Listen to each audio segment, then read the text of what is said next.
Selamat pagi semua. Selamat pagi. Bergabung lagi dengan kami Yes. di kelas pemuda-pemudi. Kita ada di pelajaran ketiga, di minggu ketiga sekarang. Kita berdoa dulu.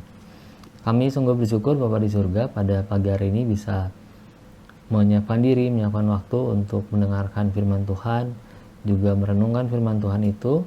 Biarlah Tuhan yang beracara atas kami semua, Tuhan yang memakai kesempatan ini untuk menjelaskan maksud Tuhan kepada kami semua, supaya setelah pelajaran ini selesai kami juga bisa punya inspirasi baru untuk melakukan hal-hal yang lebih tepat dari yang sebelumnya, bisa melakukan kehidupan yang baru yang lebih baik dari sebelumnya, dan semakin hari semakin Tuhan pimpin untuk menjadi serupa dengan Kristus.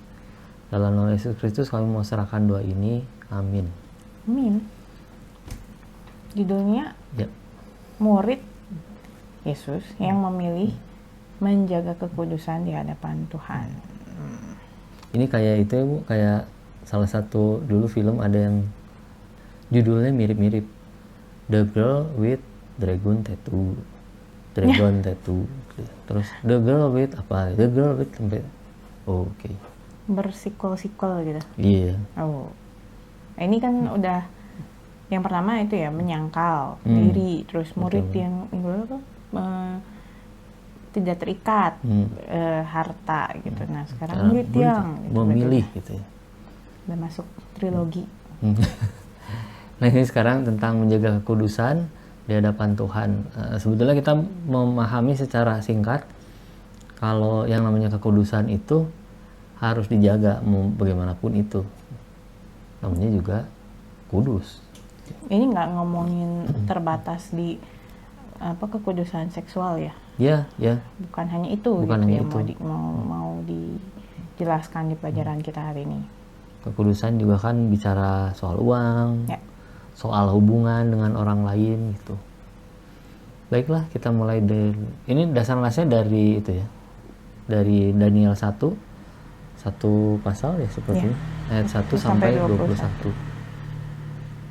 Ceritanya tentang itu ya Bu, ceritanya tentang Daniel dan teman-teman di tengah Babel. pembuangan di kerajaan Babel.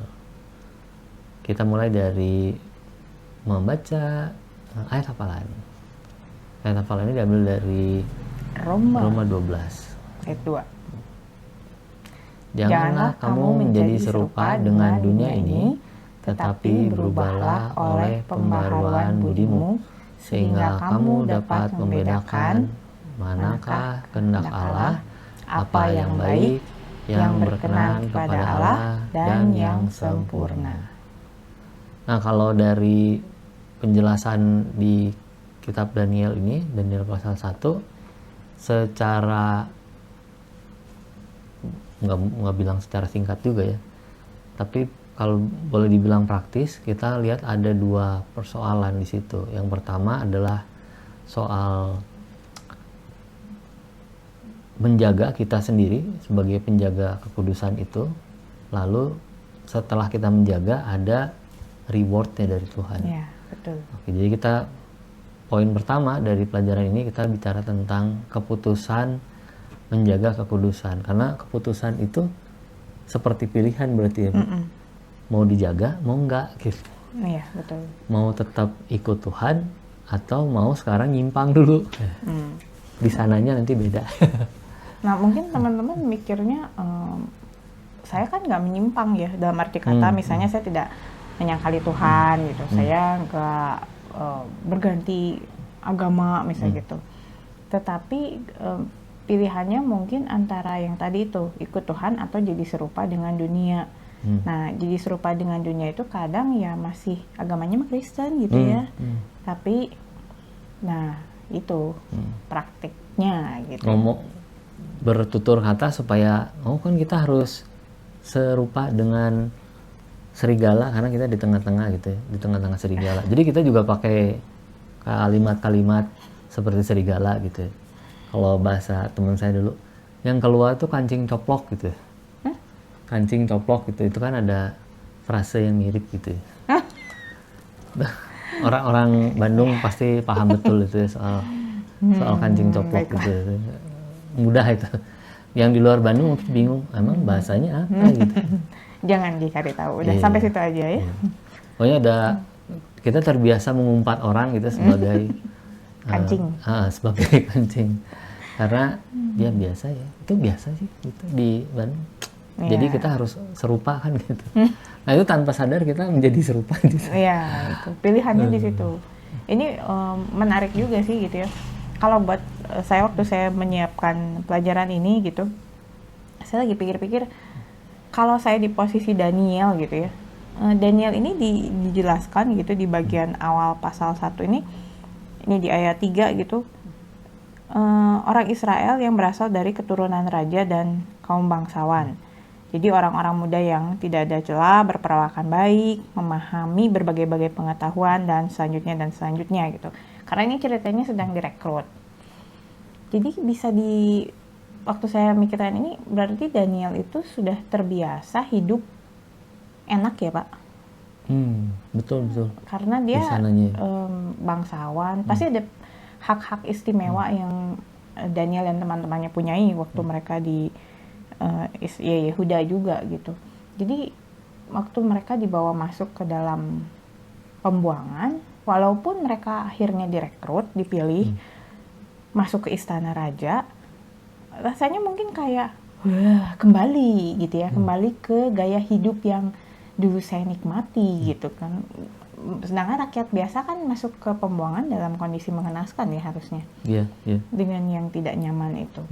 Tapi kalau sebagai itu mungkin bagian lain yang perlu jadi pertimbangan, orang Israel seperti Daniel itu walaupun masih muda mereka juga paham soal tanah perjanjian. Nah, jadi waktu ada di tempat di Babel itu, walau gimana pun dia merindukan itu, kembali. Itu juga nanti di pasal 4 soal yang ke gua singa itu, dia juga nanti menyembah Tuhannya kan berkiblat menghadap ke Yerusalem. Iya. Jadi itu gimana didikan masa mudanya terus sebelum pembuangan maksudnya. Masih muda mereka, mungkin umur 15-17 tahun. Lalu dibuang dan disuruh pilih itu. Jadi menikmati gaya hidup bangsawan Babel karena Raja Nebukadnezar ini bilang bahwa mereka di ayat 5 dibilang mereka harus makan dari santapan raja dan minum anggur. Pilihan. It's a privilege gitu. Di saat sebagai orang buangan kita nggak punya hak seperti itu, ini dapat nih kesempatan hidup nyaman, hidup enak gitu ya. Tapi yang membuat saya juga semakin kagum dengan Daniel adalah keputusan dia untuk bilang saya tidak akan menajiskan diri gitu ya. Di ayat 8 ini dibilangnya begitu. Maksudnya untuk anak muda gitu ya, untuk berani ngambil keputusan itu, bukan di tempatnya sendiri loh ya, bukan di tempat yang nyaman. Ini dia baru masuk ke tempat baru, dia diperintah begini begitu, tapi dia berani bilang enggak, saya nggak bisa ikut jalannya itu, saya akan tetap mengikuti didikan yang benar, yang sesuai firman Tuhan. Ya tadi ya didikan kitab Taurat itu. Jadi memang kita lihat bahwa menjaga kekudusan itu dia satu rel dengan pengertiannya juga, pengertian hidup benarnya itu. Semakin kita tahu cara hidup benar, kita bisa bertahan di situ juga. Karena tahu, ini tuh yang harus dijalankan ya seperti ini. Jadi mungkin kalau buat saya mengingat lagi gitu di masa-masa saya seusia Daniel gitu, luar biasa sih. Saya kayaknya nggak seberani itu gitu. Ada kalanya saya ikutan menyatu dengan dunia gitu ya, mengikuti aja gitu. Saya nggak berani untuk berdiri sendiri untuk bilang saya mau ikut yang benar misalnya gitu ya. Dan di satu sisi juga jadi tantangan buat kami kalau sekarang kami jadi orang tua gitu ya, gimana caranya menanamkan pada anak-anak kami untuk tetap berani pilih yang benar, yang tadi itu menjaga kekudusan di tengah dunia ini yang memang gak kudus gitu ya. Kalau teman-teman mungkin pernah punya pengalaman juga kali ya di dunia kerja Pasti gitu sih, ya, pasti. Dia jangan perkuliahan, iya. atau pergaulan yang lebih berat sih kalau menurut saya. Kalau pergaulan kan menjadi beda dari teman-teman. Yang kan ada teman kampus, teman kerjaan, tapi ada juga teman yang lintas itu semua gitu. Nah itu lebih berat lagi tuh, lebih berat lagi kalau kita berteman dengan orang-orang yang misalnya ngerokok, minum. Apa istilahnya, ada social smoker gitu ya misalnya, kayak gitu-gitu Pasti ya. kita akan terbawa gitu juga. Kalau ditanya kamu ngerokok, enggak, tapi social smoker. Kalau lagi ngumpul aja dengan teman-teman itu, ini mah toleransi. Iya. Lagi-lagi ini terlalu Bandung saya. Nah itu teman-teman, jadi mengingatkan lagi bahwa soal menjaga kekudusan itu kembali ke soal keputusan, berani mengambil keputusan. Dan memang seperti yang tadi kami juga sudah singgung sedikit ya, ada respons yang diterima oleh Daniel dan teman-temannya waktu dia bilang, saya tidak akan menajiskan diri. Ini pemimpin pegawai istananya itu ngomong di ayat 10, takut. Dia lebih takut, bukan takut Danielnya kenapa-napa, dia takut dihukum raja sih sebenarnya gitu ya. Kan dia bertanggung jawab nih sama anak-anak muda ini. Kalau sampai terjadi sesuatu kan posisi dia, bahkan mungkin hidupnya, urusannya sama raja gitu. Itu kan nggak gampang ya, melawan kekuasaan yang lebih besar misalnya gitu ya. Iya. Ditentang oleh apa sih, kayak supervisornya gitu. Supervisor sih kira-kira itu. Cuma masalahnya supervisor itu kan dia pertanggungjawabannya ke raja, ke GM. Nah, mungkin di atasnya GM ya. Sebagai owner kan ya, itu masih Nebukadnezar. Nebukadnezar tuh pemilik gitu, pemilik kerajaan, rajanya. Jadi begitu bermartabatnya sebetulnya, posisinya Arioh ya namanya ya? Aspenas itu. Aspenas itu posisinya tinggi gitu, punya jabatan tinggi. Karena dia bisa merekomen orang untuk masuk gitu. Diterima oleh Nebukadnezar gitu ya. Ya. Itu posisinya tinggi dan dia bertanggung jawab langsung ke raja. Kalau ada yang salah ya dia juga mungkin yang kena penggal gitu. Dan ini anak muda ini, 4 orang ini dengan beraninya ngomong nggak mau. Nggak mau makan, nggak mau minum. Tapi memang apa ya, Tuhan kasih itu ya, kasih kalau kita mau ambil sisi yang sulit itu, Tuhan kasih hikmat juga untuk bicaranya itu ya. Gitu ya. Silakan aja adakan perlombaan. Iya, percobaan gitu. 10 hari dulu gitu ya. Itu nggak, buat saya itu bukan pemikiran Daniel semata gitu. Pasti ada hikmat yang menyertai. Amin. Karena kalau enggak nanti jadinya debat kusir sama si pegawai. Enggak ada, saya bisa, enggak gitu. Enggak, kan jadi nggak selesai gitu. Kok cuma 10, gimana kalau 12 gitu? Atau jangan lama-lama, 3 hari aja habisin, nanti keburu ini kelaparan gitu ya. Nah, tapi balik lagi, yaitu waktu saya menyiapkan ini, memang luar biasa sih hikmat yang menyertai Daniel ini dan teman-temannya gitu ya.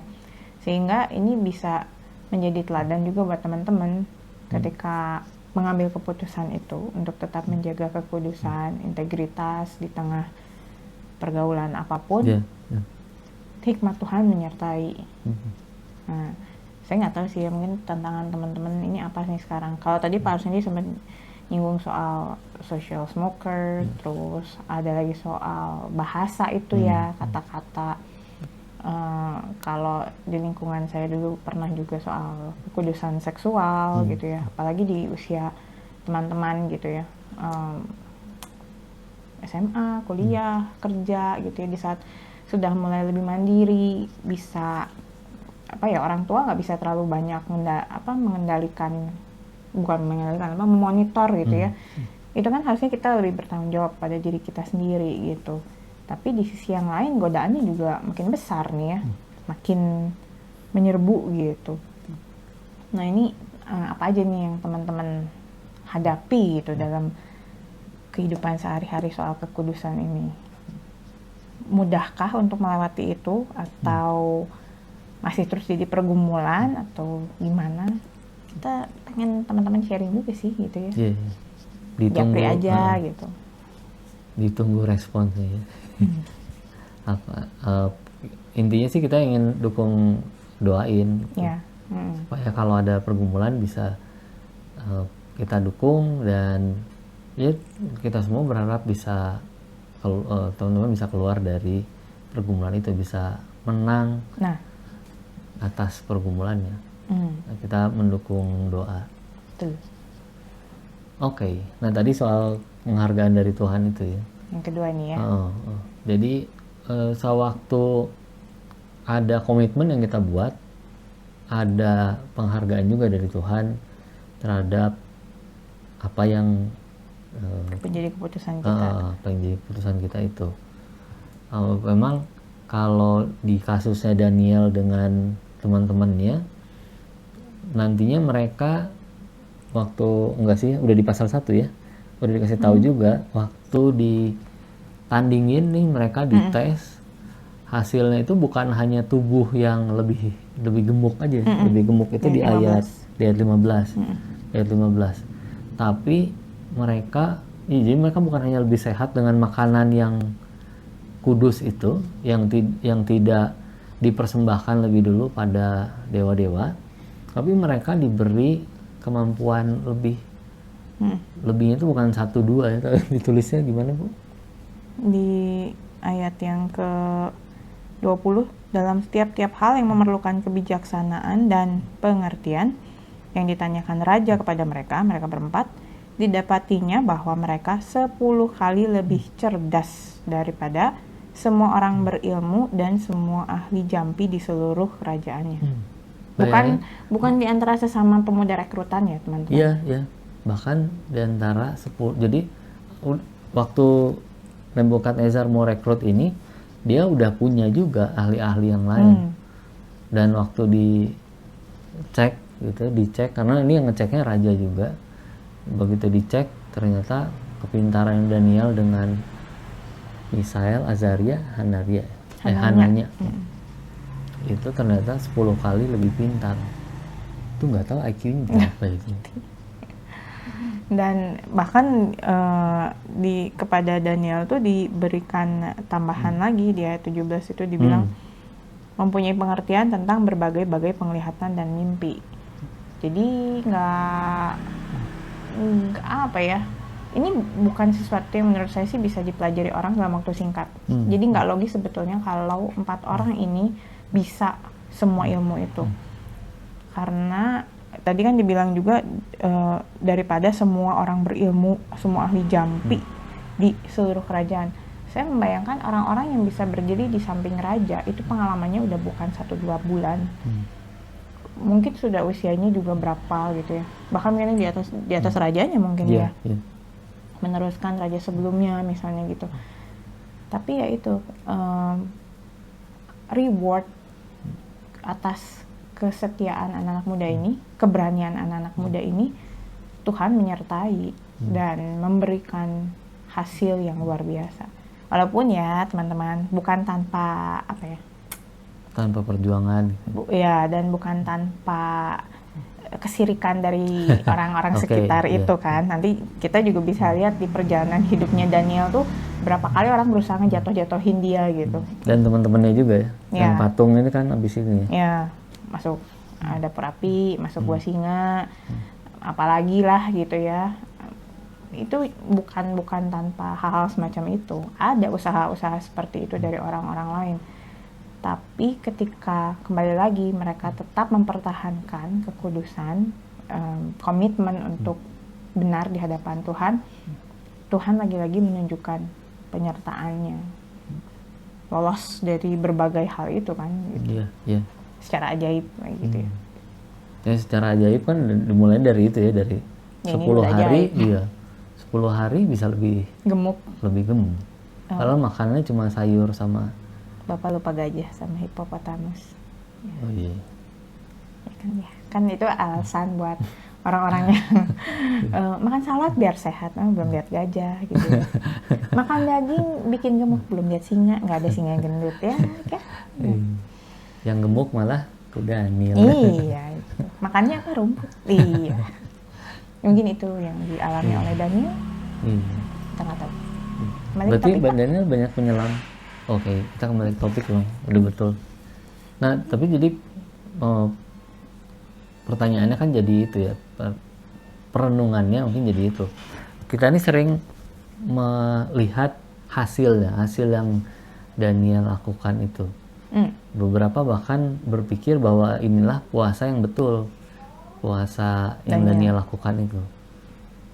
Tapi kalau lihat konteksnya memang kita lagi bicara bahwa ini Daniel diperkenankan supaya mengajarkan kita tentang komitmen gitu. Makannya mah sebetulnya bisa apa aja kan, tapi yang tersedia waktu itu sayur dan air, udah itu aja lah gitu. Yang nggak dinajiskan dengan dipersembahkan itu. Begitu mereka komitmen di situ, Tuhan kasih reward. Dan jadi sebetulnya kalau kita pikir bahwa kita mau bisa 10 kali lipat dibanding orang lain dengan cara belajar mati-matian, itu kayaknya kembalinya ke itu dulu ya. Ini siapa yang akan dimuliakan setelah itu? Diri kita kah atau Allah? Itu. Karena Daniel nggak berpikir bahwa dia mau keuntungan diri sendiri, tapi dia mau menjaga hidup yang memuliakan Tuhan. Mungkin dia belum sampai ke nanti saya harus bilang ke Nebukadnezar supaya saya jadi terang gitu. Belum kepikir ke situ. Tapi dia hanya jalanin porsinya dia untuk hidup kudus. Dan jadinya Tuhan kasih berbagai hal itu. Kan sama kayak Salomo kayaknya. Salomo minta hikmat. Loh, kalau Salomo minta hikmat, sebetulnya dia udah berhikmat itu. Betul. Dia nggak mau minta kekayaan karena dia bilang dalam doanya itu,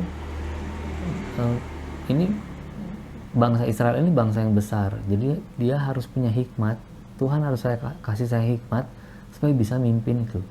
Lu kalau nggak berhikmat ya nggak akan minta kayak gitu. Dan begitu kita berkomitmen di situ, kita punya sedikit komitmen itu, Tuhan tambahkan selanjutnya. Makanya Daniel juga dibuka. Sebetulnya kan kalau kita lihat lagi, Daniel ini jadi orang yang mendukung keberadaan bangsa Israel waktu ada di Babel, di pembuangan Babel. Tuhan mau memelihara orang-orang yang ada di Babel itu di pembuangan. Makanya harus ada orang-orang seperti Daniel ini. Ini skemanya kan skema besar. Ini bukan hanya untuk kehidupan Daniel, tapi untuk orang-orang lain, orang Israel, dan juga orang Israel yang ada di Yerusalem, supaya mereka bisa dibuang. Ya. Yang kalau kita baca di Raja-Raja, mereka harusnya ikut skenarionya, jangan memberontak. Atau ikut ke Babel, kamu akan dipelihara di sana, Allah bilang gitu. Tapi mereka ada nabi-nabi palsu yang ada nabi-nabi palsu. Nah, Daniel ini salah satu yang membuat supaya nabi-nabi palsu itu nggak berkutik sebetulnya. Nah, ini jadi apa, melihat Daniel tuh memang jadi pekerjaannya besar ternyata. Komitmennya dimulai dari yang kecil-kecil aja, yang cuma sederhana. Milih nggak mau makan makanan yang sudah dipersembahkan kepada dewa-dewa bangsa Babel gitu doang. Kesannya ya doang. Tapi ternyata dibalik itu ya. Dan memang saya berpikir juga kalau Daniel waktu itu memilih untuk bersikap pahit kepada Tuhan gitu ya. Saya diangkut dari negeri saya, keluar dari zona nyaman saya, diperlakukan, bangsa saya diperlakukan dengan buruk oleh bangsa Babel ini misalnya. Saya berhak untuk marah misalnya gitu melihat. Apalagi di saat misalnya kita merasa, Daniel merasa saya hidup benar kok gitu. Kenapa saya harus menjalani ini semua? Tapi ya itu secara luar biasa dia bisa mengerti bahwa menyembah Tuhan itu bukan ritual, bukan sekedar agama gitu, tapi kebenaran yang ada dalam diri, sehingga dia bisa memilih itu. Jadi buat saya sih memang luar biasa gitu. Dan sampai sekarang kalau saya memperhatikan juga beberapa orang Kristen yang dengan rendah hati gitu mengambil keputusan yang kayaknya sederhana, mau terlibat pelayanan misalnya, atau mau apalah, mau ini mau itu gitu, tapi dengan kesungguhan hati menyerahkan kepada Tuhan, saya bisa melihat sekian tahun kemudian tuh saya kaget gitu, nggak cuma sampai sini ya, dari yang tadi cuma melayani ini doang, udah berkembang ya jadi begini gitu. Atau misalnya di pekerjaannya gitu, tadi awalnya cuma jadi apa, tapi terus sekian tahun kemudian, udah wow gitu ya. Dan saya percaya itu karena Tuhan yang menyertai gitu. Sekali lagi, apapun yang Tuhan percayakan, misalnya kayak tadi Daniel, Tuhan beri kepintaran, karena Daniel juga akan pakai itu untuk kemuliaan Tuhan, sehingga nanti Tuhan tambahkan lagi, nggak instan dia tiba-tiba ada di samping raja, selalu jadi kepercayaan raja gitu. Nah, buat teman-teman juga boleh percaya ini janji ini gitu ya. Tuhan memberkati, Tuhan menambahkan kalau teman-teman juga terus setia pada komitmen itu ya. Amin. Gitu teman-teman. Baiklah teman-teman, terima kasih sudah menyimak. Kita akan mengakhiri pelajaran pada pagi hari ini. Tuhan Yesus, terima kasih sekali lagi karena Tuhan mendidik kami melalui sebuah contoh yang begitu nyata. Seorang tokoh yang masih muda tapi mempunyai keberanian mengambil komitmen bersama Tuhan. Kami berdoa supaya murid-murid kami dan semua orang yang menyaksikan video ini ketika sedang mengalami pergumulan yang mempertaruhkan integritas mereka, iman mereka untuk dunia, boleh mengambil keputusan yang tepat, tetap berjalan bersama Tuhan. Dan kami percaya Tuhan akan menghargai keputusan ini. Ada berkat yang Tuhan siapkan di balik keputusan yang kelihatannya akan merugikan, atau keputusan yang kelihatannya tidak bermasa depan. Tuhan akan tunjukkan yang terbaik yang sudah Tuhan siapkan bagi murid-murid kami. Amin. Terima kasih sekali lagi Tuhan untuk pelajaran yang mengingatkan kami ini semua. Kami juga sebagai guru-guru akan belajar untuk terus mengutamakan Tuhan dalam hidup kami, sehingga apa yang kami lakukan untuk memuliakan nama Tuhan saja. Kami akhiri Tuhan pelajaran kami pada pagi hari ini. Persiapkan hati kami untuk mengikuti ibadah setelah pelajaran ini, dan biarlah murid-murid kami juga boleh menikmati ibadah yang akan memperkuat pertumbuhan rohani mereka. Terima kasih Tuhan Yesus, kami mohon ampun untuk segala dosa dan kesalahan kami. Hanya di dalam nama Tuhan kami, Tuhan Yesus Kristus, kami berdoa. Amin. Terima kasih. Sampai jumpa.